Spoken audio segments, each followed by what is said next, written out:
third season of the Now Lead Your Life with Debbie Heiser podcast. We changed things up a bit with a name change, and the podcast is full of diverse guests who have fascinating stories of how they are leading their own lives, taking risks, serving others, and loving the lives they lead. They will share how they lead their own lit-up lives, how they achieved inner peace and joy, and the work they did to get there, and continue to do to stay there.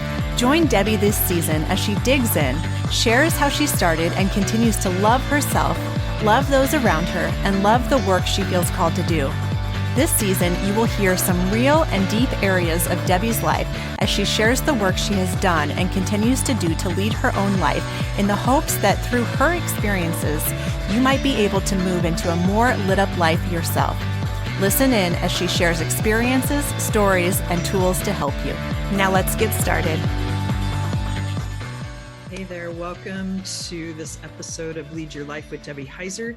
I'm really excited to talk to you today about the first two guiding principles. We might get into the third one, depending on timing, but wanted to start out and thank you for listening and thank you for showing up. And we're going to dig in a little bit and I'm going to share the guiding principles again. And if you missed it, go back to season 3, episode 1. It's a quick 12-minute listen to the 12 principles. And so I want to start out today's talking about this whole journey that I've been on and what this responsible living group has meant to me. So responsible living is led by a woman called Jeannie Burgess, and she lives here in Sandpoint, Idaho. She has a team of people, but her sister Kathy Holm is a big piece of that team. And the two of them have been instrumental in helping me to change my life, have provided me with many tools that I'm going to talk to you about on this podcast and other content that I have. And really between that and the work that I do at Gonzaga in a class called Foresight and Strategy, and the work I've done as a servant leader, and then working both in a domestic organization and in a international business, and then running my own business and working in a small business prior to that. All of that experience, all of those things I put together into a group program called Lead Your Life. And you can find that on my website, but that goes through all of these in a more in-depth approach. And I know it works. It's worked for me. I've seen it work for other people. It's worked for my private clients. So I wanted to share some of these concepts and how they've changed my life, what I've done, how they're applicable in life. And so the first guiding principle of these 12 guiding principles, excuse me, I need a drink of water here as we go, is I will be 100% responsible for myself and to others 100% of the time. And I want you to pay really close attention to two words: the for myself and to others. So what this simply means is I'm responsible for me. I'm responsible for how I feel. I'm responsible for who I am. Other people are not responsible for me, and I'm not responsible for other people. Now, how this plays out is when you think about, and you've probably heard the word codependency, and that word codependency is really about this need that we have to be needed. Now, don't get me wrong, it feels good when other people express that they want to be with us. But there's this thing that when someone feels like they need to have someone else in their life, or they need that person to do or act a certain way in order for them to be whole, that's codependency. And it's subtle at times, other times it's like right out there in the front of everywhere. And I will tell you, I mean, I've had to really look at these things, and it's not always easy, and it's not always something I'm proud of, but I know even with my son, there was a codependency. And when he first started dating my daughter-in-law, this codependency of, oh, my son needs me. He calls me when there's important decisions to be made. And, you know, I took pride in that. And I'm glad that he calls and appreciates my opinion, but it's really something that instead of giving my opinion in the past, I wish I would have asked him more questions to get him to trust his decision-making skills. and help him look through some things. I've shifted the way I do that now. I don't know if he realizes that, but I've shifted the way I do that. And I've tried really hard. And even as he's had his own son and my beautiful little grandson, Carter, that as he and Alyssa have been making a life together, I have been trying to, if he comes to me with decisions, asking if he's talked to Alyssa first. That's who he should be talking to. 9 times out of 10 he has, but like looking at that, that's one way of helping, or to show you an example of where it was really subtle. There's other times that potentially I've been in relationships where when someone did something that was hurtful, or I wasn't, someone didn't call me, or doesn't reach out to me, I don't take that personally anymore. I used to take that personally and feel this codependency, and I would get sad if they wouldn't call, or if I wasn't invited to something, or, you know, or someone didn't return a call that I sent to them. And instead I've turned that around, and, instead of thinking, oh, they don't like me, or what did I do? Or endlessly saying I'm sorry about things, I really try to turn the spotlight back on me. And if I'm feeling, this feeling of, oh, well, they must not like me, or I did something, I really need to look at that, because it is important to look at and say, were there actions? And I'm going to talk about being 100% accountable. Were there actions that I did that potentially caused some hurt? And I would want to come clean with that. And that really goes back to the law of 100% accountability, and being really accountable for my own feelings, and not necessarily taking on other people's feelings. So, when I think about it, other people don't make me feel sad or frustrated or joyful. I choose those feelings. And that's a response, and sometimes a reaction, but a response to potentially something that's going on. And it doesn't mean that it's not okay to be sad. It's totally okay to be sad. It's totally okay to have some, I'm afraid, like there are certain things that sometimes I get fearful about. I'm not a big worrier, so I don't tend to go to the, oh, if Zach didn't call me, he was in a wreck kind of thing. But, I think, oh, something must have come up, instead of saying, oh, he doesn't want to talk to me. Right. So that's another example, like with that relationship that I started out with. There have been other codependencies with friends that, if I wasn't invited to something, even if I wasn't going to be in town, how I used to take that personally. And now I just know that, they didn't ask because they knew I was going to be gone. And so, there's certain things that you just have to step back from and pause, so that you don't take those on. And it's really also about examining your own thoughts, and doing that with a lens of curiosity and not judgment. So many times we go into the judgment mode. We judge how we're feeling, when it's okay to feel those things. Now, I talk about these 4. That's what we talk about in responsible living: mad, sad, glad, and afraid. There are numerous words for emotions, but for me, it helped to simplify it to those 4, because feelings were a little bit overwhelming for me. And it's okay to be sad, and it's okay to be mad about something. But I'm typically not, like, what this means is, it's not that I'm mad at that other person. I'm not sad because of that other person. I may be sad about a situation that occurred, or I may be frustrated or mad about a situation that occurred, but I need to really step back and check my own thoughts. And again, do that with the lens of curiosity. So many times we fall into the blame and shame game, and we start shaming ourselves or feeling guilty about something, when in fact, it's okay. If we live up to our commitments, which is the next part of this, because I'm 100% responsible to others. So if I'm responsible to you, I'm responsible to show up as my best self.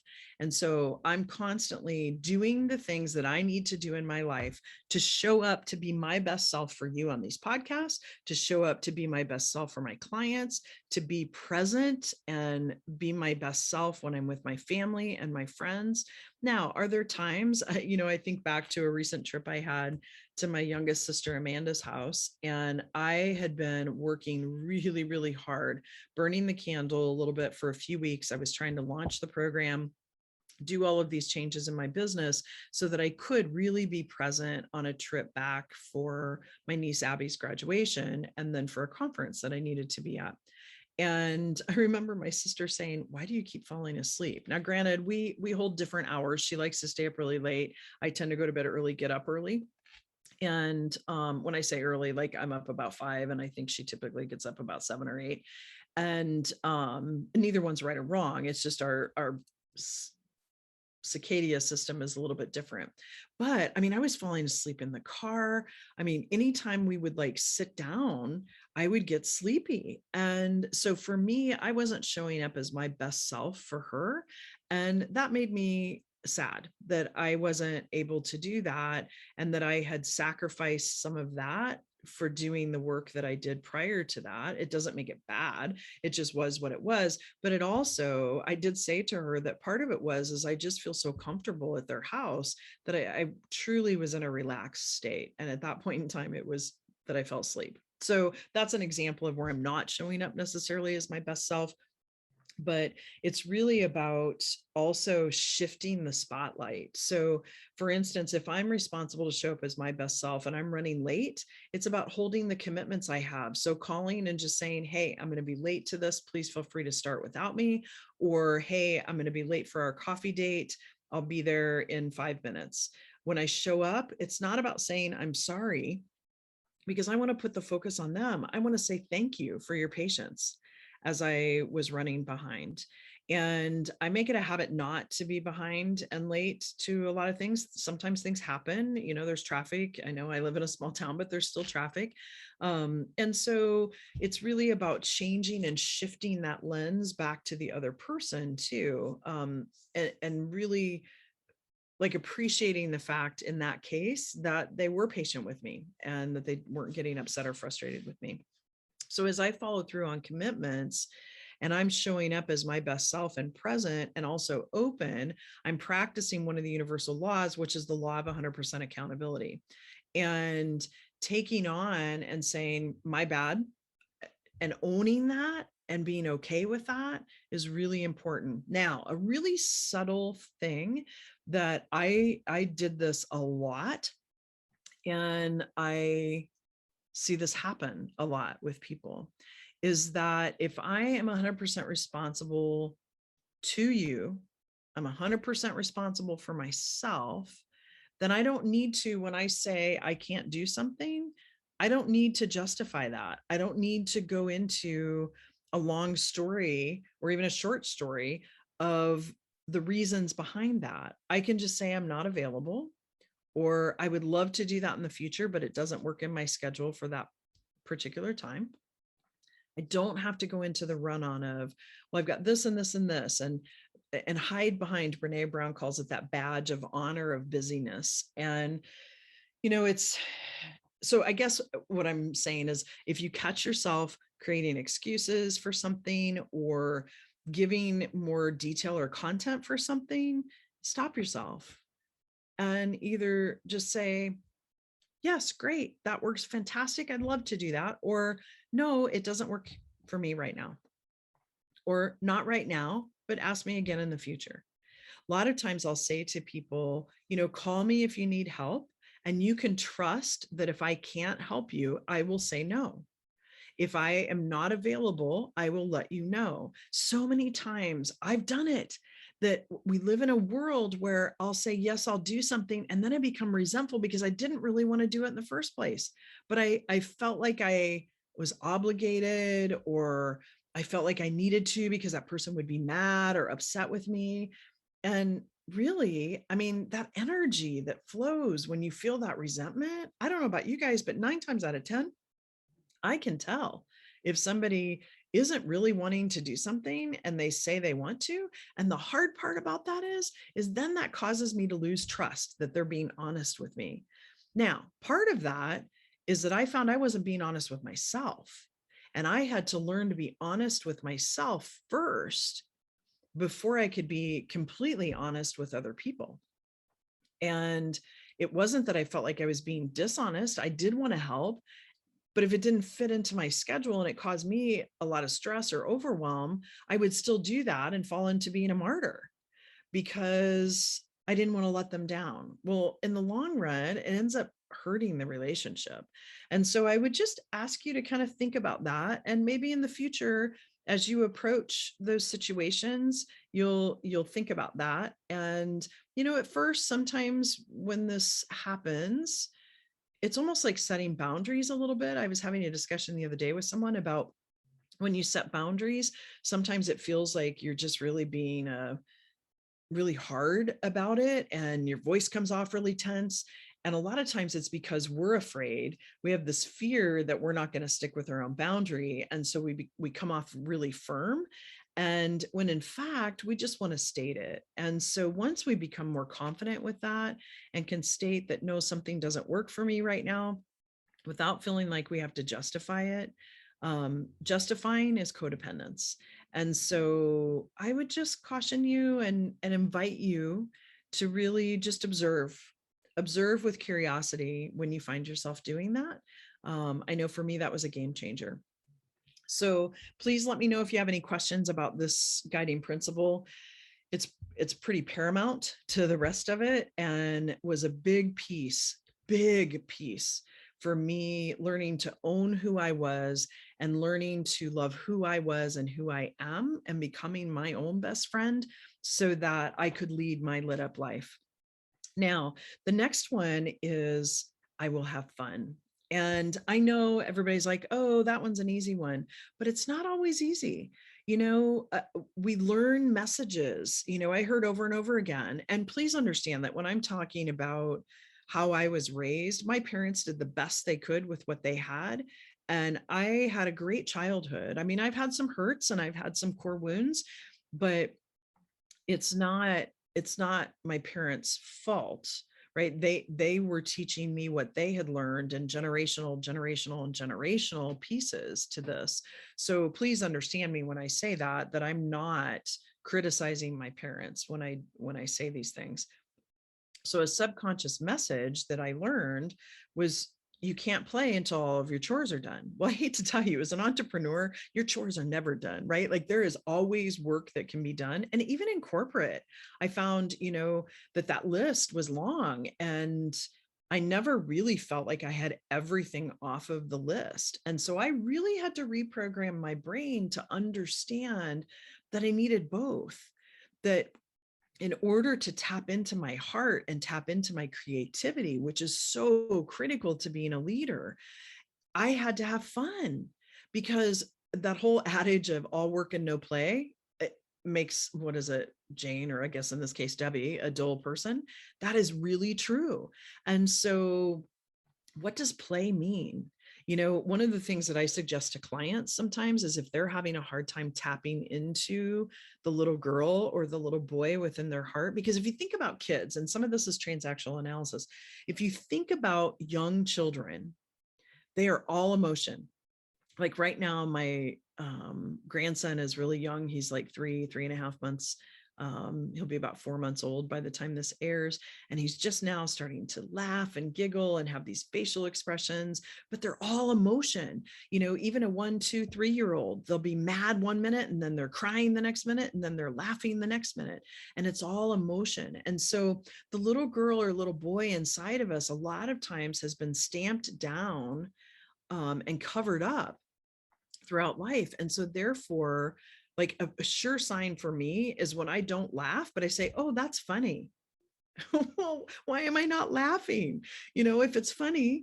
And so that's a sure tell sign for me that I haven't played in a while. So going back to some things that I suggest to clients and people that are going through my program is to go to the dollar store and get some finger painting material, finger paints and finger paint paper, and just finger paint, get your fingers dirty. I know the first time I did this, I'm like, oh, I got to wipe everything off in this like need to be perfect, right? I couldn't have my hands all messy. And so once you get in and get your hands messy, it feels really good. Another great thing to do is to think about, like, as a child, what was a toy that you really enjoyed? You know, I loved Etch and Sketch. I loved, and if I ever find one at a garage sale, so anybody listening that's a friend of mine, if you find one of these at a garage sale, let me know. Those light brights, do you remember those with the black paper and you put it in and they had all the colored pegs and you could create something out of those? I loved that thing. I remember playing with Barbies and, you know, then as my sisters inherited my Barbies, I'd still play Barbies with them. And then there was times that I'd be jealous of my youngest sister because she got these like really cool, like mobile vans. Anyway, I see I'm already popping into this play mode. Sometimes it's for me going out on a kayak with some friends. Sometimes it's having a marshmallow fight. When was the last time? And all right, I already see and hear some of you going, oh, we can't do that. It's going to be too messy. It'll be too hard to clean up. But I promise you, find a room in your house then that doesn't have a lot of things in it and that doesn't have things that'll get broken. And go buy a bag of big marshmallows for every single person, open them up and close the door if you have animals, because the dogs don't need to be eating that. But throw marshmallows at each other, have a marshmallow fight. I will tell you, you'll laugh so hard that you'll be crying.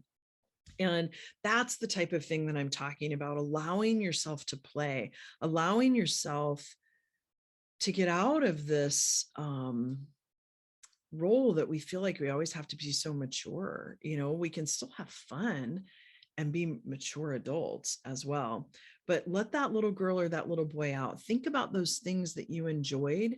Think about those things today that make you laugh, that bring you joy, that fill your cup. You know, sometimes for me, that's alone time. And, you know, a massage is great. That's some self-care, but self-care for me too is laughing and having a good time. I have certain friends in my life that no matter what, I laugh with them. You know, my best friend Barb, she does yoga as a way to give back and teaches yoga at her house. And it's funny, we've kind of coined it laughing yoga. I don't go very regularly. The mornings for me are more of a study time and writing time, but I'm kind of one of those people that I like to work out at night. So see, there I am justifying why I'm not going to her yoga anyway, but see how quickly that happens. So anyway, but it's so much fun to go because she tells jokes, we laugh. It's not like we're so serious that, you know, we're thinking about our breath and we're doing yoga, but we're also having a really good time giggling with it. So I would also ask you, think about those people that make you laugh and hang out with them a little bit more. Go fly a kite, go for a bike ride, you know, put cards. Remember when we used to take clothespins and you'd put playing cards on your bike wheels so it made that noise? Like, do something that takes you back to your childhood. So as I'm closing up this recording or this episode of Lead Your Life with Debbie Heiser, I want to remind you that I will be 100% responsible for myself and to others 100% of the time, and I will have fun. So catch yourself when you're making excuses or giving justification to something. Catch yourself as you're feeling responsible for other people's feelings or feeling as though other people are causing you to feel one way or another, because that's just not true. You're choosing that. Secondly, really go out over these next couple of weeks and do something fun. Do something that makes you laugh. And I would love to hear from you in the comments on social media, and let me know, like, what are some things that you do for fun? And with that, I'm going to close out this episode of Lead Your Life with Debbie Heiser. To learn more about how you can work with me, either as a private client or in a group program, go out to my website, www.3vconsulting.com. And I would love to either talk to you more or have you sign up for one of our training programs. Have a marvelous couple of weeks, and we'll see you again soon.